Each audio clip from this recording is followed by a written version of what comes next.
warahmatullahi wabarakatuh. Kenalkan, nama saya Yudandi Hermanto. Saya dari Universitas Tadulako, Fakultas Teknik, dengan program studi S1 Teknik Geologi. Pertama-tama saya panjatkan puji dan puji syukur atas kehadirat Allah Subhanahu wa Ta'ala yang telah memberikan rahmat dan karunia-Nya sehingga saya dapat menyelesaikan video ini dan mempresentasikan hasil kerja saya. Tidak lupa terima kasih kepada dosen kristalografi yaitu Ibu Rizka Puspita STMN. Baik, langsung saja saya akan menjelaskan apa itu kristal secara umum. Secara umum, sistem kristal dikenal dan dibagi menjadi 7. Yang pertama adalah isometrik, yang kedua adalah tetragonal, ketiga heksagonal, keempat trigonal, kelima ortorombik, keenam monoklin, dan yang ketujuh yang terakhir adalah triklin. Definisi kristal ada 3. Yang pertama, kristal atau hablur adalah suatu benda padat homogen berbentuk polihedral teratur dibatasi oleh bidang permukaan yang licin serta yang merupakan ekspresi bangun atau struktur dalamnya. Yang kedua, polihedral berarti mempunyai banyak bidang-bidang datar. Terus yang ketiga, kristal terbentuk selama proses perubahan zat dari zat cair ke gas dan menjadi zat padat dan sebaliknya. Klasifikasi kristal berdasarkan kristalisasinya itu ada 3. Yang pertama adalah euhedral. Euhedral adalah mempunyai bentuk dan bidang batas yang jelas. Subhedral mempunyai bentuk bidang batas sebagian jelas dan sebagian tidak jelas. Dan yang terakhir adalah anhedral, yaitu tidak mempunyai bentuk atau bidang batas yang jelas. Sementara dalam kristal itu sendiri terdapat unsur simetri, terdiri atas 3. Yang pertama adalah bidang simetri, yang kedua sumbu simetri. Nah, sumbu simetri itu ada 3, yaitu sumbu simetri Gir, sumbu simetri giroidal, dan sumbu simetri inversi putar. Dan yang terakhir adalah pusat simetri. Pun penjelasan dari seorang ilmuwan dan fisikawan yaitu Nicolas Steno mengenai sudut kristal. Dia menemukan bahwa besar sudut dari kristal yang mempunyai bentuk yang sama dengan menghiraukan ukuran bentuk ketika diukur pada temperatur yang sama.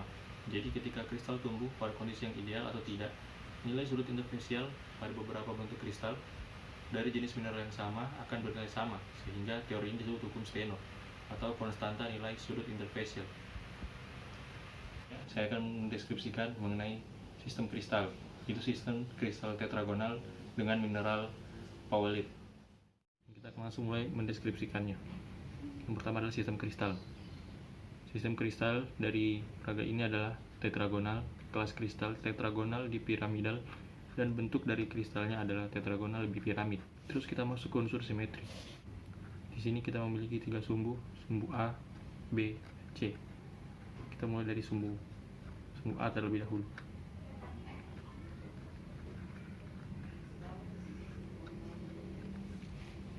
Baiklah, sebenarnya kita akan menjadikan ini sebagai patokan berapa kali kenampakannya dalam 360 derajat atau dalam satu putaran.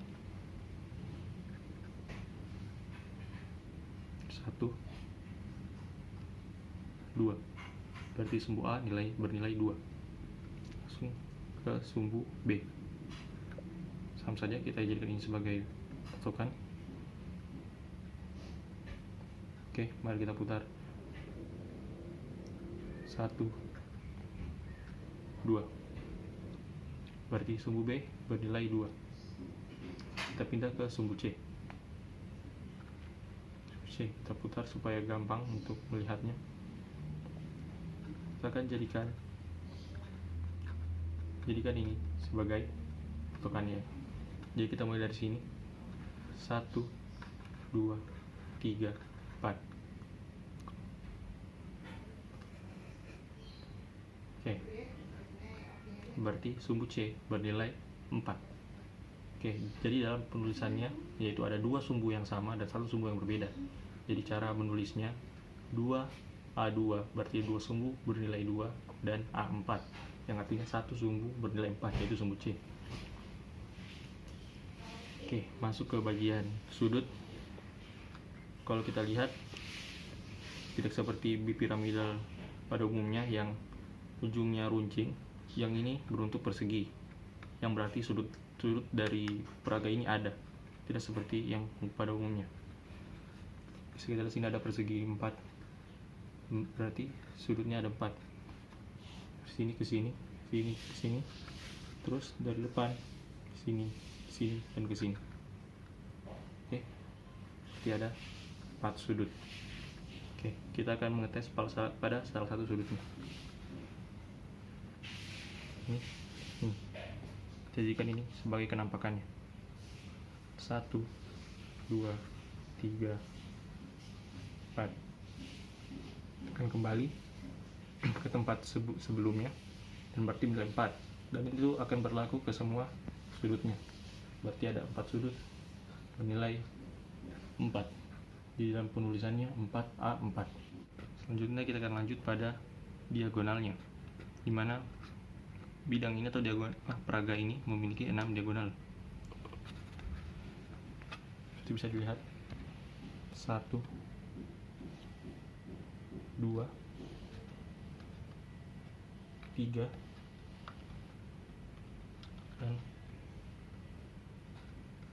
4. Oke, 5 dan 6. Oke, jadi diagonalnya bernilai 6 dengan kenampakan 2 kali. Jadi kita tes putar di salah satu diagonalnya, yaitu ini dengan ini. Jadi seperti ini kita pegang. Kita akan putar.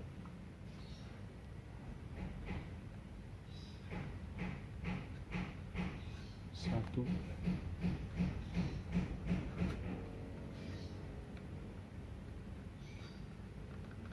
dua.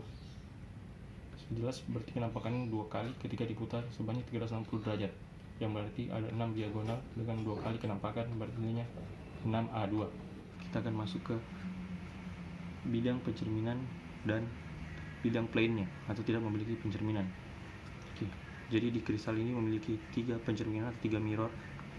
Pertama adalah jika kita menampakkan diagonal seperti ini, maka memiliki kenampakan yang sama kiri dan kanan.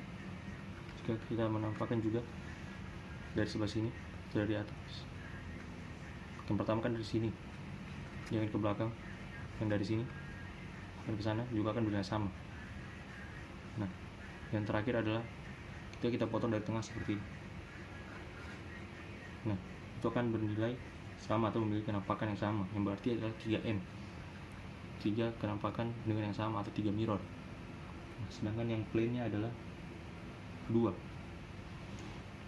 Kalau kita membagi dari sini 1 dan juga 2, dari ujung ke ujung sini dan ujung ke ujung sini, maka itu kita akan mendapat bidang plane-nya, itu bukan pencerminannya karena tidak sama atau terbalik. Jadi nilainya 2. Jadi kita tuliskan dengan 2P. Jadi untuk pencerminan dengan mirrornya tulis dengan 3M 2P. Yang terakhir adalah poin sentrum. Poin sentrum adalah ketika dimana suatu garis atau bidang melewati dari sumbu C. Nah, ini sudah melewati dari sumbu C. Sekarang kelas simetri. Yang pertama adalah kelas simetri menurut Hermann Mauguin. Nah, untuk praga ini atau kristal ini, dia bernilai 4/M. Cara menentukannya itu ada 3 bagian. Bagian pertama adalah menerangkan nilai sumbu C, mungkin bernilai 4 atau tidak bernilai, dan ada tidaknya bidang simetri yang tegak lurus sumbu C. Nah, biasa dinotasikan dengan 4/M per 4 atau 4. Nah, untuk bagian kedua menerangkan ada tidaknya sumbu lateral dan ada tidaknya bidang simetri yang tegak lurus terhadap sumbu lateral tersebut, dan tidak ada. Bagian ketiga menerangkan ada tidaknya sumbu intermediate dan ada tidaknya sumbu simetri yang tegak lurus terhadap sumbu intermediate tersebut, dan tidak ada. Jadi kriterianya hanya dapat pada bagian pertama, yaitu nilai sumbu C bernilai 4 atau tidak bernilai, dan dinotasikan dengan 4/M. Yang kedua adalah sconfish. Jika sumbu tersebut bernilai 2, dinotasikan dengan D-trace atau D. Sumbu C-nya adalah 4, berarti adalah D. Jika memiliki bidang simetri horizontal, vertikal, dan diagonal, dinotasikan dengan H. Nah, kristal ini memenuhi semua kriteria tersebut dan dinotasikan dengan H. Jadi kelas simetri menurut sconfish-nya adalah D4H. Sekian pemaparan dan deskripsi dari saya, kurang lebihnya mohon dimaafkan, serta dapat dijadikan evaluasi ke depannya. Sekian dan terima kasih. Wabillahi taufiq wal hidayah. Wassalamualaikum warahmatullahi wabarakatuh.